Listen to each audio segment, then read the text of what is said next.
Sawit. Jadi balik lagi bersama kita di Obat Obrolan Sehat. Nah, kali ini kita mengundang salah satu bidan di Puskesmas Kecamatan Duren Sawit, yaitu dengan Ibu. Ya, saya perkenalkan diri dulu ya. Nama saya Bidan Eva. Saya sebagai penanggung jawab KB di Puskesmas Kecamatan Duren Sawit. Ya. Nah, jadi ini adalah Ibu Eva, penanggung jawab KB ya Bu ya di Puskesmas Kecamatan Duren Sawit.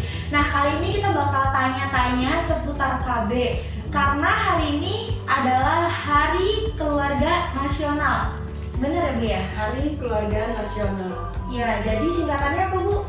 Harganas. Oh, Harganas. Harganas Hari Keluarga Nasional yang ke-27. yang ke-27. Berarti udah lama ya Bu ya. Bu, ini jadi kalau misalkan ini saya mau nanya Bu, kenapa sih Bu kita tuh harus ber-KB? Ya, pertanyaannya bagus banget nih. Iya. Saya jawab ya. Jadi kenapa seorang itu harus ber-KB? Itu ada 3 ya. Yang pertama, untuk mencegah atau untuk menunda kehamilan ya. Yang kedua, untuk menjarangkan kehamilan. Yang ketiganya, untuk ibu yang tidak ingin hamil lagi. Untuk mencegah atau menunda kehamilan ini bagi ibu yang menikah di usia kurang dari 20 tahun. Gitu ya. Jadi kalau dia kurang dari 20 tahun, baiknya dia menunda kehamilannya sampai usianya nanti cukup 20 tahun. Kemudian untuk menjarangkan kehamilan. Untuk menjarangkan kehamilan ini bagi ibu yang baru melahirkan, itu kalau dia baru melahirkan baiknya dia menjarangkan kehamilan sampai usia anaknya 2 tahun atau setelah 2 tahun baru merencanakan kehamilan berikutnya. Kemudian bagi ibu yang merasa anaknya sudah cukup, anaknya mungkin sudah 2 atau 3 atau malah lebih, baiknya dia ber-KB agar tidak hamil lagi gitu. Karena bagi ibu yang sudah cukup nih kehamilannya, sudah hamilnya udah lebih dari 4, itu akan berisiko nanti hamil. Jangan sampai 4 terlalu. Tahu nggak 4 terlalu? Nggak tahu ya, saya jelasin sedikit ya. 4 terlalu itu adalah terlalu muda untuk hamil, berarti usianya kurang dari 20, atau terlalu tua untuk hamil, usianya lebih dari 35 tahun. Itu tidak baik. Kemudian terlalu dekat jarak kehamilan, jarak antara anak yang satu dengan anak yang lainnya atau anak berikutnya itu terlalu dekat, kurang dari 2 tahun, itu juga tidak baik. Atau bagi ibu yang anaknya sudah lebih dari 4, itu berisiko 4 terlalu ya. Ini lumayan banyak banget, bagus Iya. banget. Nah, terus emang kenapa sih Bu? Berarti buat anak-anak muda nih yang sekarang kan banyak ya Bu ya, Iya. yang dia menikah di bawah 20 tahun. Berarti mereka harus ber-KB ya Bu ya? Iya, harus menunda kehamilan sampai usianya 20 tahun. Berarti reproduksinya siap untuk hamil setelah usianya 20 tahun.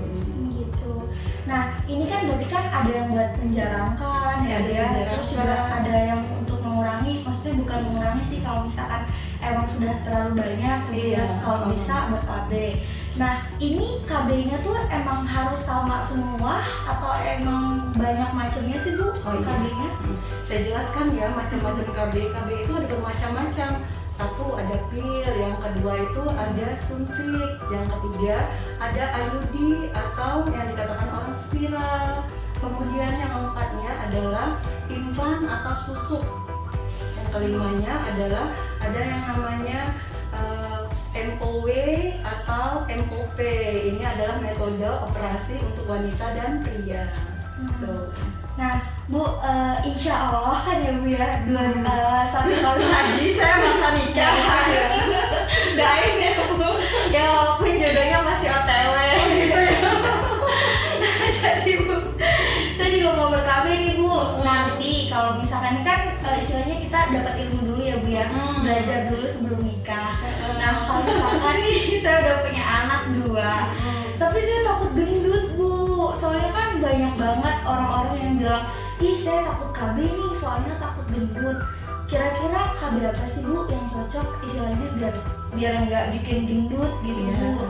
Jadi memang setiap orang yang ingin ber-KB harus berkonsultasi dulu dengan dokter atau bidan. Nanti bidan akan membantu KB apa yang cocok buat si ibu. Yang dikatakan orang nanti ber-KB jadi gendut itu sebenarnya mitos ya.